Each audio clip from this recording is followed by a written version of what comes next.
Well, good morning, good afternoon, or good evening, wherever you happen to may be in the world. Welcome to the IAG Live Streaming Show, episode 4.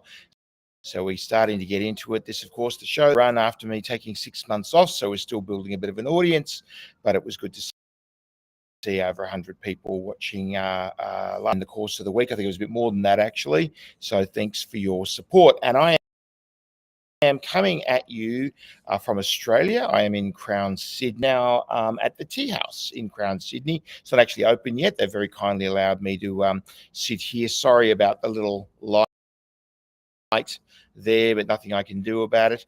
And yeah, very nice surroundings here. To my left, there's a lovely view out over the water, and very, very nice to be here. I have been down in Sydney this week because of AG. The Australasian Gaming Expo. Went to the show a couple of times, and it was very good. There were a lot of people there, so that was good. A little less booth, but maybe a little busier than in previous years, I think. So yeah, good for AG, the Australasian Gaming. It's been a huge week in. I seem to say this every week, but it's been a huge week in gaming news this week. I threw a whole bunch of stories. Well, I really couldn't eliminate any of them. They're interesting. So before we get started, though, of course, I will introduce Oscar all the way from Spain. I think for just this is the last week. Oscar, hi, Oscar. Fine, how are fine. you? I'm all good. Spain, every week it's hot. We are in the middle of a heat wave, and there are blazing fires everywhere, but the beach keeps me safe. Good, good. I will stay safe, Yeah. whatever you're doing. Keep cool. And are you back in Macau next week The or the week after? So we still have one issue from here. Okay, well, one more. Maybe we can. You get to say it's hot again. Okay. See you next week, Oscar. Yeah, Oscar does lots of things that IAG does, including live streaming show. So look, let's get into the news of the week because there is just simply so much to get through. So first one here, this was really interesting. JP Morgan came out and highlighted the striking gap between Singapore's two IRs. Look, and it really is strikingly a duopoly over there in Singapore. Seem to be going so well, and Resorts World Sentosa are struggling. They are going through renovations at the moment. They are going through change of leadership. So let's give them a chance. Let's not just come down too hard on Resorts World Centre. But the market share split is now basically 30-70, or even I think 872. There's just difference where one is more than double the other in a duopoly. So worthy of JP Morgan coming out and actually making some commentary on that. Anyway, let's move on to. Oh, yes, Mohegan. Which one? We scroll down there. Oscar, you're on the news feed there, I think. There we go. I think that you've got them, Oscar, because wasn't that just yesterday? I think you want to go for. Just scroll up, Oscar, and see what date that was. Yeah, that was yesterday. So I think we're going out of order here. Logical order if we can. Yeah, this one. Yes, this one's a Sunday last week. So, yeah, Okada Universal, Okada privately held, of course, by $69 million loss for Universal. They had the Universal basically has two business, Apache slot machine and Okada Manila. The Pachico and Apache slot machine was actually up, so Okada Manila was underperformer, as we mentioned last week. Down. What do we got here? These Universal cited the underperformance of both gaming and non-gaming. So Universal themselves are citing the underperformance of Okada Manila, and they're down to 16.9, so 17%, let's say, year on year. Sales down on Okada Manila. And as noted there, it has been a challenging year for all properties in the Philippines. It's not just Okada Manila, but as you'll see as we progress through the week, Solaire's down a little bit, Okada, but Newport bucking that up. So they've mentioned the market environment, Apache slot machines is favourable. Just scroll down a bit. Manila, sorry, Oscar, got Manila on the brain. In order to improve performance at Okada Manila, company said it's recruiting and training people to strengthen the marketing capabilities in the gaming. So that's interesting.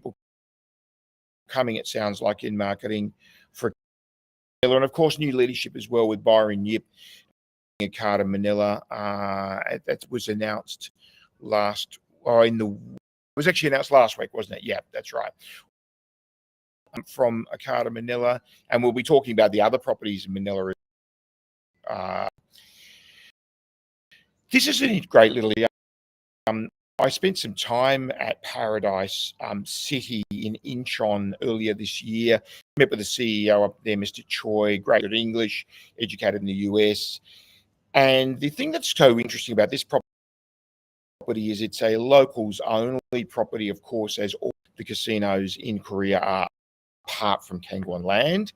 It's tough for it to be in a locals only environment. They have had their best, I think that might have been their quarter. So just scroll down a little bit there, Oscar. They posted some pretty good numbers there for a foreigners only property. Yeah, group wide casino revenue 165.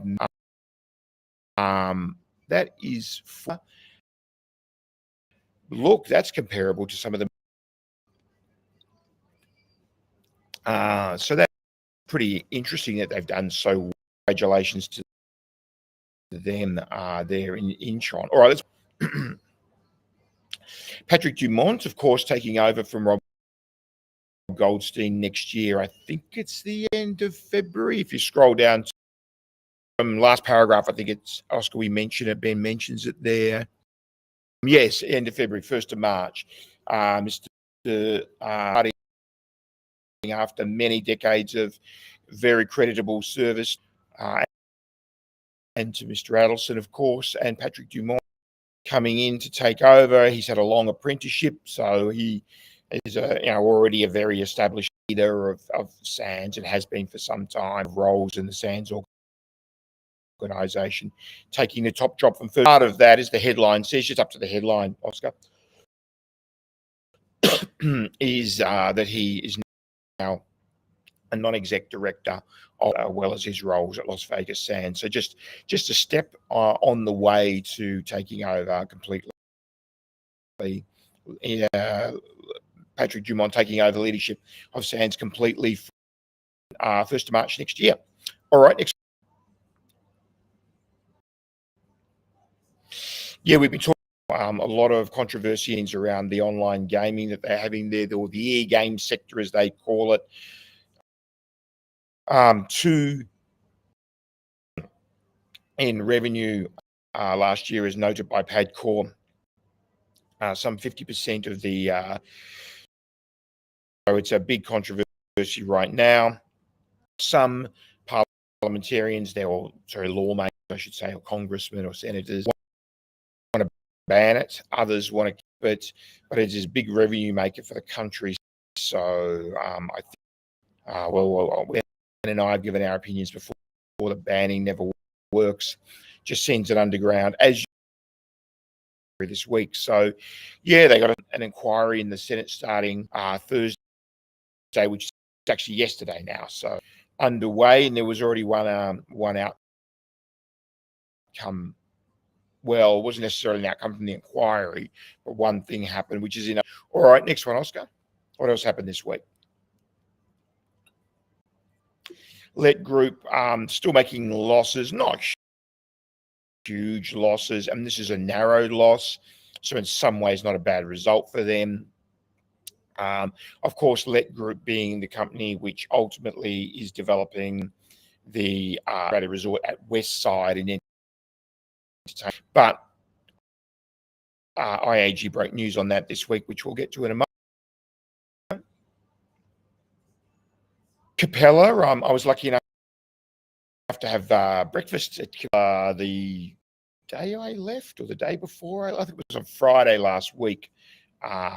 Roger Lionheart, actually, EVP of Hospitality at Galaxy. Great guy. Roger's been 11 years, I would say. I think it is. So that was very nice. And this, of course, is now the jewel in Galaxy's 96 rooms only. Absolute best of the best will be staying there. So congratulations to Galaxy for getting, I guess that's Galaxy Macau, the Kura, Banyan Tree, JW, Ritz, and as Capella now, Broadway. The other big one they opened, which I've just gone blank on, you're all yelling at, is the new big one that they own. That one, I can't believe I can't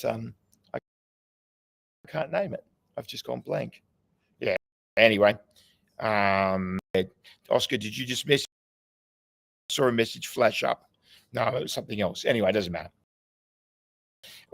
So it's, and I think I got a bunch of other towers in the rest of phase 4. Yeah. So this is Capella.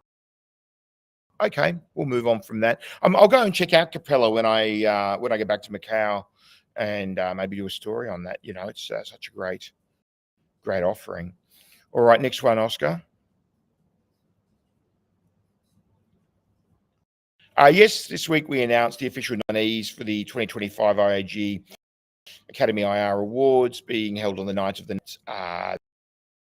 Manila Ballroom at the Marriott Manila Resorts from 6:30 p.m. Haven't got a table there, get one. Got a seat there, get one. There's still a few tables left. It's pretty full. So go talk to Jason if you need to. If you scroll down there, Oscar, you can see all 23 award categories, 3, 4, or 5 nominees in all categories. I think most categories got 5 nominees. It was a fantastic response, and with the committee got it down to those official nominees, and of course, I think it's next week they begin voting. So Hall of Fame as well. Just go down to the bottom there of the Hall of Fame, Oscar. The industry legend this year, Dennis Andrea there at Han, of course, long and history in the industry, in charge of Solaire. Of course, was the CEO of MBS in the early days, and including not a lot of people know a hospitality career in the US even before that. Ken Jolly is in the industry, obviously from the suppliers. A legend of the Australasian and a supplier industry. Mike Mecca, another legend of our industry, now a non-exec director group. Formerly under Francis, of course, at Galaxy. Before that was at Crown, various other things. And George Tanazovic, long at Marina Bay Sands, and a very, very instrumental figure in creating the Marina Bay Sands. We of the relationship between and the government there of Singapore, that very strong success story for Sands. Okay, let's move on, Oscar. What else we got this week? Yeah, it was a story that we broke on Tuesday. Actually, we while till we and I think quite a few people already knew, but it's official now. Travelers to I guess essentially take over LETX. They will provide the funding to complete the job. The property opening will be apparently what's planned anyway, to be the operator on opening. So, but the good thing about this is that Andrew Lowe and the Let Group and Sun Trust in the Philippines gain some equity. We have the equity, and there'll be more information later about that, I'm sure. But this is a bit of a win for everyone because it's great for travellers. They get to print. The building is on travellers' land anywhere in the world, I think, or anyway, the AGI group, and they didn't want a property on their land, of course. It's great for Let Group and for Snished because there have been some cost blowouts on the property. Understandably, given COVID, given inflation, the cost of construction is a lot more than it was when this property was first mooted. So understandably, and also people that maybe owed money in terms of contractors and subcontractors. Well, there's a new source of funds, great too. So anyone that was owed money, that was maybe getting a little bit nervous that the money would run out, now has a path to getting paid. So which is a win for everyone, really. So actually quite a good result. They'll have Newport World Resorts. They'll have, as an operator anyway, and a majority shareholder. And don't forget developing Boracay World Resort on Boracay, and they're developing resorts on the island of Mactan and Cebu. So they're becoming quite the force in the Philippines. Let's move on. What a big week of news. Yeah, this interesting one. JP Morgan reacting to the good few months of results in Macau, up their forecast for the second half of this year. Just scroll down, Oscar. I think they upped it by percent, was it? Very good. You found it, 13% year on year. The second half. And if you just go to the next, just go to those DIC up before, Oscar, for 2024. If you got there, 57 plus 57, so that's 15 with the change.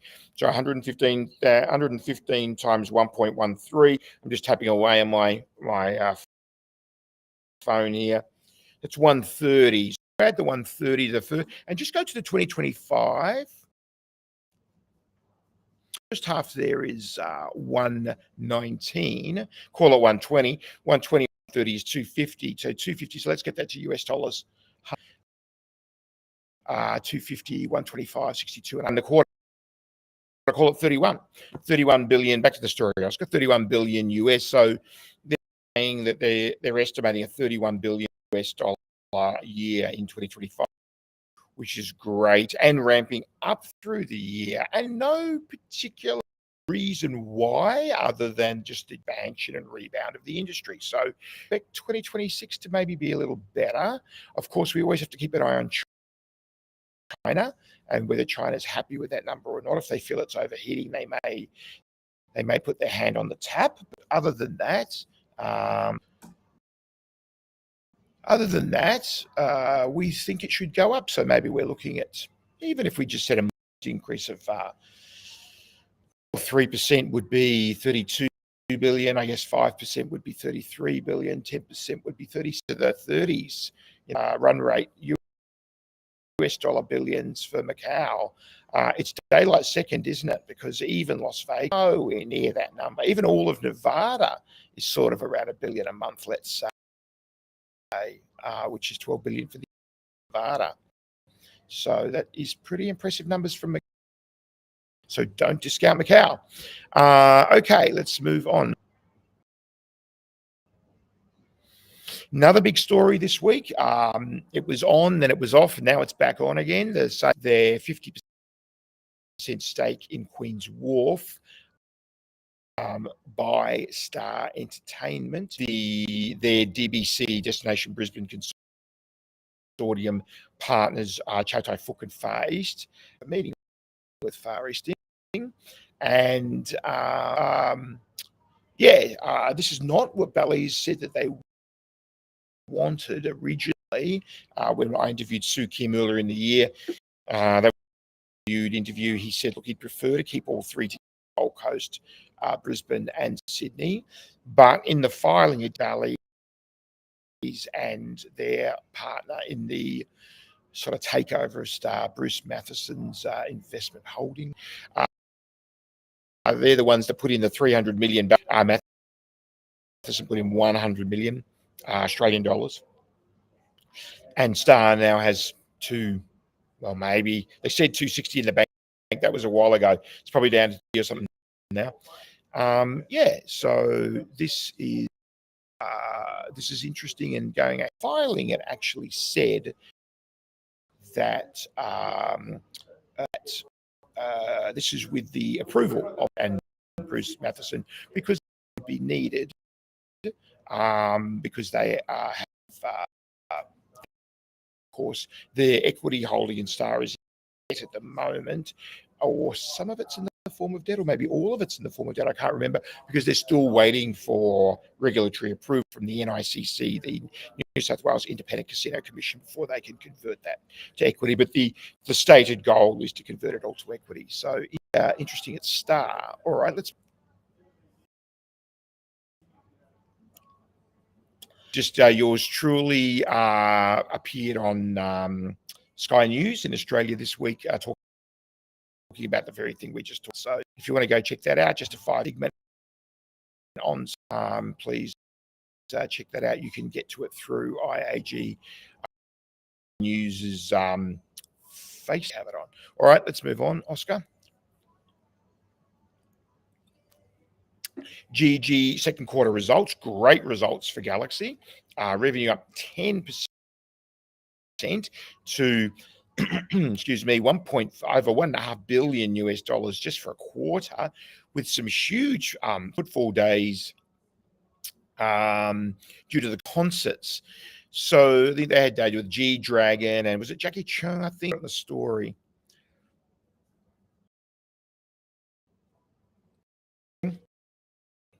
There are 123,000 people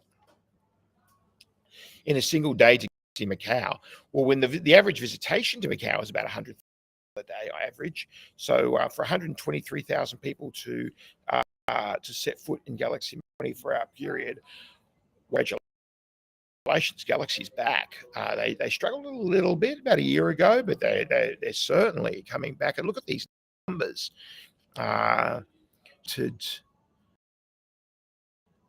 just scroll up a little bit, Oscar. 10% here. I know we've got 8% sequential increase, which is off a big base. 2% is off such a huge base,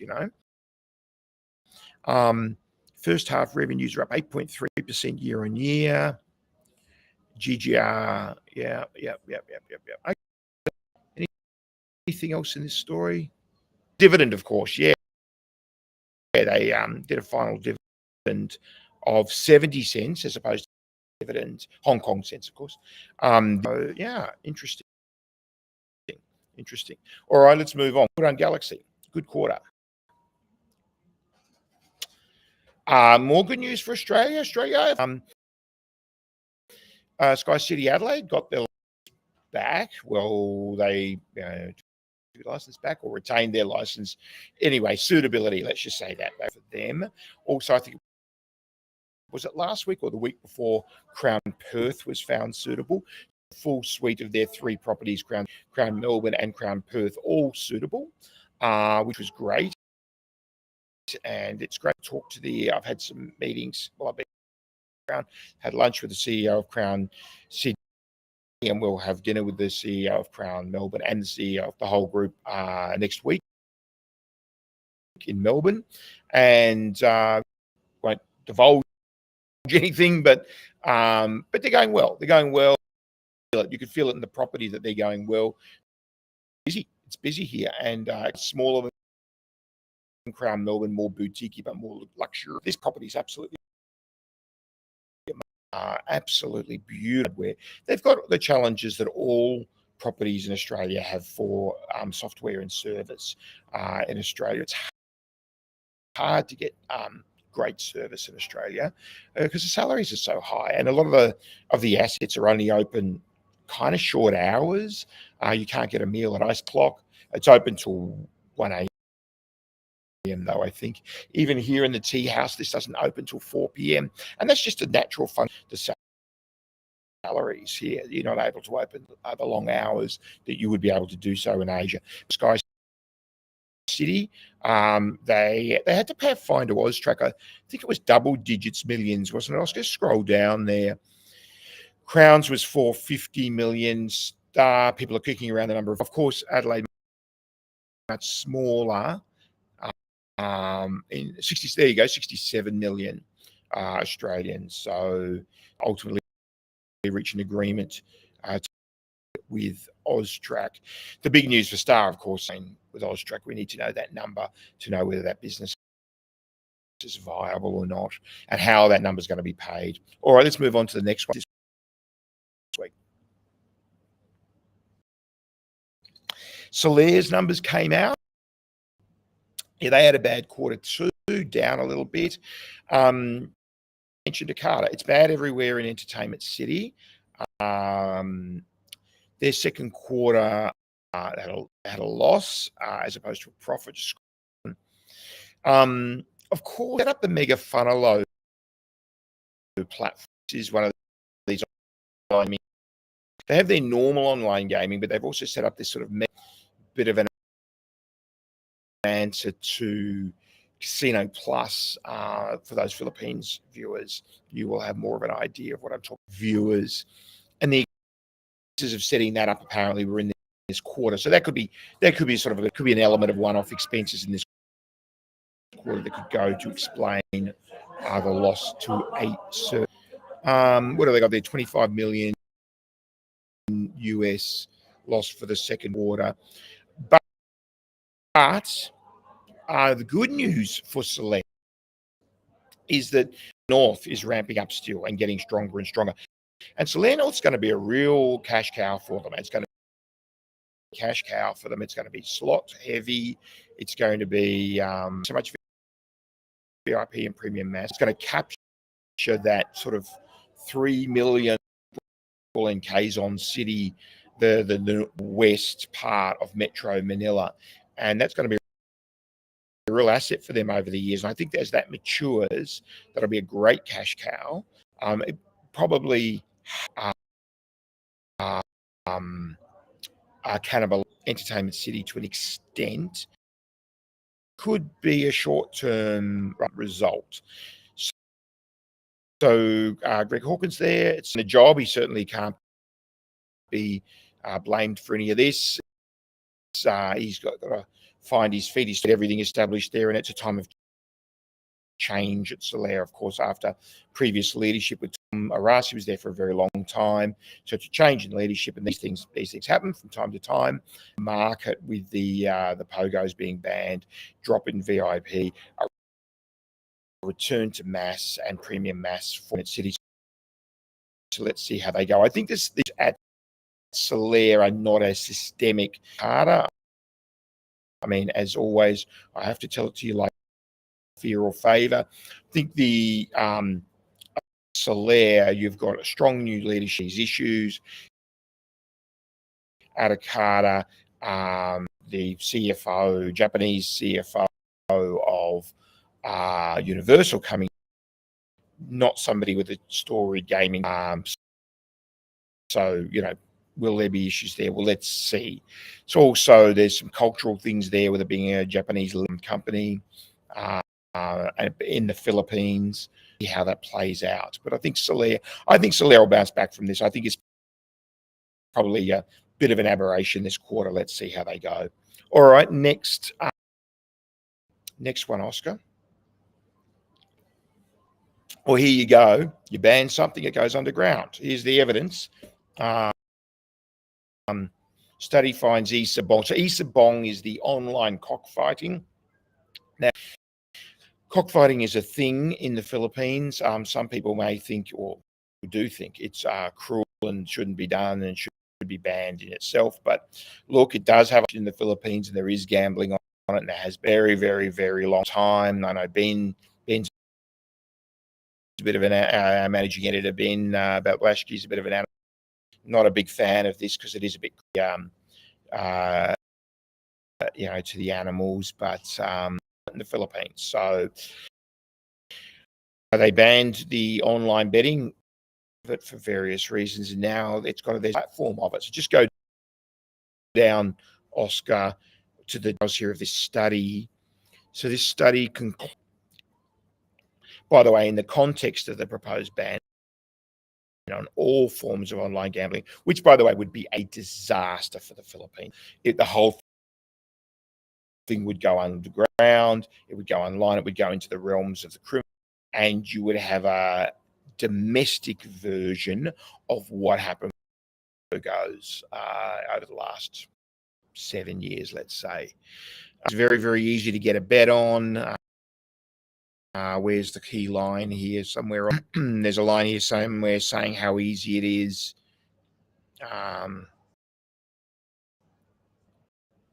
Can't find it right now. Yeah, I can't see it in there. But look, basically, here we go. There we go. On the 1, 2, 3, fourth last paragraph, our latest report demonstrated games like eSabong remain easily accessible on unregulated platforms into high-profile figures, underscoring persistent enforcement challenges. It's always better to regulate, license, and control than to ban. You ban something, you make it sexy, and you said that a million times. Let's move on.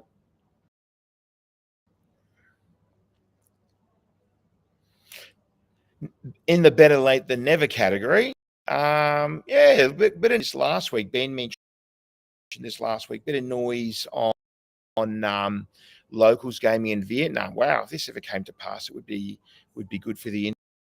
There's some noise getting out there that they had a 3-year trial.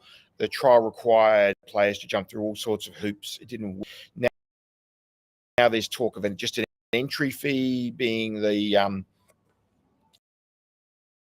check on whether a player means to gamble or not. That works in Singapore, as we know. That's being mooted. It's been mooted for, it's going to come in for Japan. It was mooted for Thailand. On the back burner at the moment, but it'll come back. So economists coming out and saying, look, we think locals should have access to gaming, perhaps with an entry fee. So if that does come to pass, that's great news for the 3 IRs in Vietnam at the moment. Corona on Phuket Island it's almost in Cambodia. Ho Tram, south of about 2-hour drive south of, maybe a bit less than 2 hours now, south of Ho Chi Minh City, and Hoi An, kind of near Da Nang, 45-minute drive from Da Nang, which I'm keen to get to next year. Okay, next one, Oscar. Yeah, and here it is. They've just been kicking goals, haven't they? Gone from hero to hero in the industry over there, Newport, and it all, I guess, stemmed from the management changes 2 years ago, and the changes are now starting to kick in. New leadership team over there from a couple of years ago, and lots of changes, lots of opening up, lots of cultural changes from within, management style. Those things are starting to come home to roost, and they're doing very, very, very well. Their issue there is hardware. Their hardware is not quite as great as, or even arguably, Okada's probably needs some, but probably as Okada's a modern, more modern property, because it was built in Newport, of course, opening in 2010, I think it was 09 or 10. I think it was 10. Maybe 09, can't remember, but anyway, around that ilk. But these are great to Newport. What a great job. I mean, growing their EBITDA by 21% quarter on quarter. That's a big jump. Scroll. So, Travellers, and just for those that don't know, Travellers is the company that owns the Newport World Resorts, Integrated Resorts, and it's one of 4 BGI, Alliance Global, those 4 businesses being McDonald's, or the McDonald's in the Philippines, Mega World, the construction that builds townships and built the new town in Mactan, where it's going to be. Of course, Travellers, their liquor, their business. They've got a strong liquor business, particularly brandy.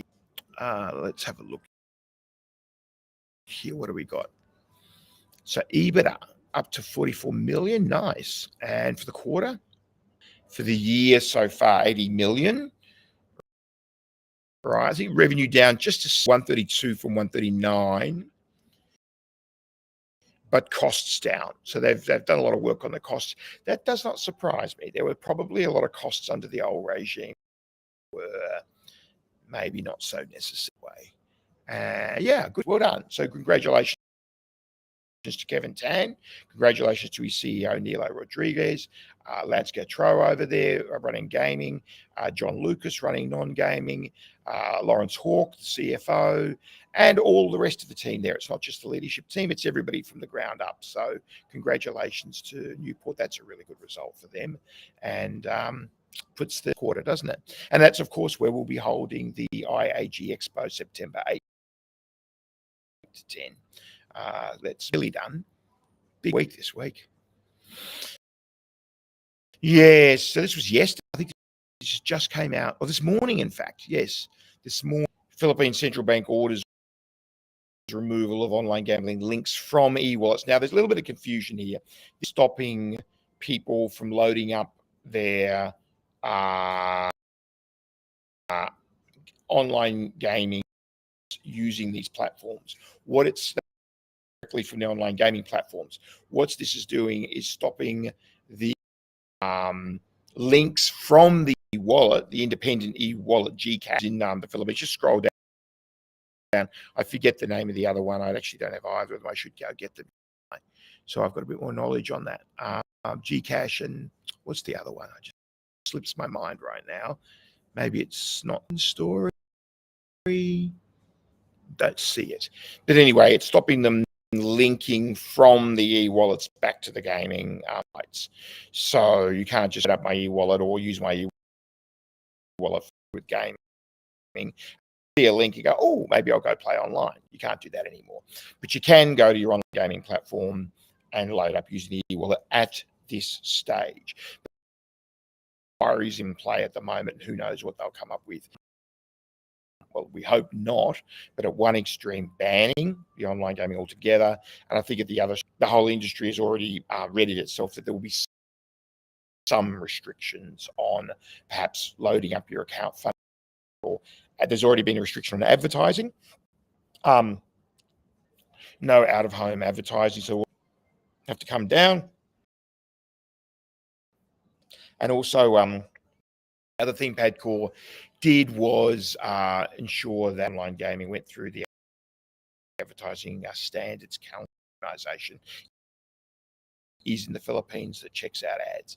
All right, what, you know, only 99 views on the Digiplus story, because we just came out this morning, just a few hours ago. The other one, only 46 views on this one. Okay, so has breakfast briefing guys just gone out? Yeah, okay. So this was just written this morning. Yeah, Digiplus, look at these numbers. Wow, you want to see some good numbers in the Philippines. Look at Digiplus net income. It's 147. For the e-gaming in the Philippines, that's a big number. Scroll down, Oscar. Let's look at some of these other numbers.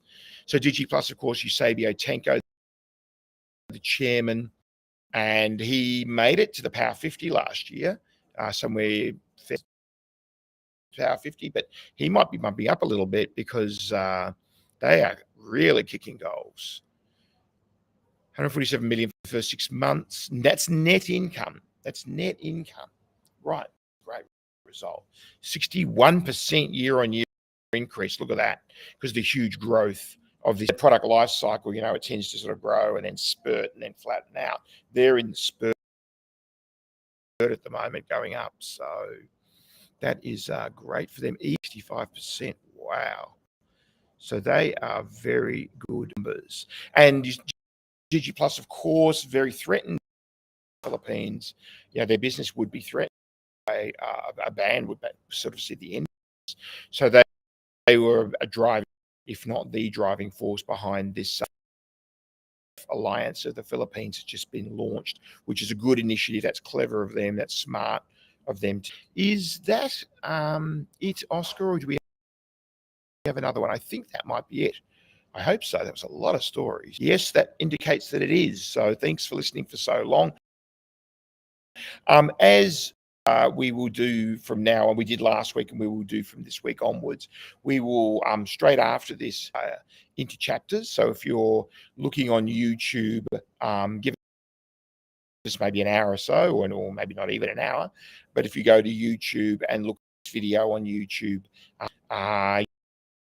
you will see down the bottom of this, go into the description and the chapters, so you can go straight to the story that you're interested in, because it's quite a long stream with all those stories. So it from No Ben, who worked very hard at AGE, is earning himself a very deserved rest after doing breakfast briefings.